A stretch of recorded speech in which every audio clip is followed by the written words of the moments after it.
Welcome to the Salmon Runs YouTube. Enjoy the video. You begin by pairing hardware. Connect the adapter to the PS5 USB and put it in pairing mode. Once done, plug your mouse and keyboard into the adapter or hub. You adjust mouse DPI to 800/1600 because Siege favors consistent tracking. Lower DPI reduces jitter. Make sure the console recognizes input devices and accessories. If your adapter needs firmware or a companion app, update it now so button mapping and polling rate are predictable before you enter the game. Once your hardware is active, open Rainbow Six Siege and go straight to controls.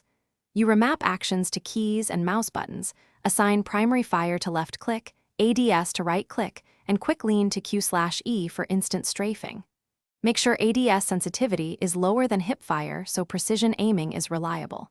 Then, turn off controller aim assist and vibration in settings because those interfere with raw mouse input.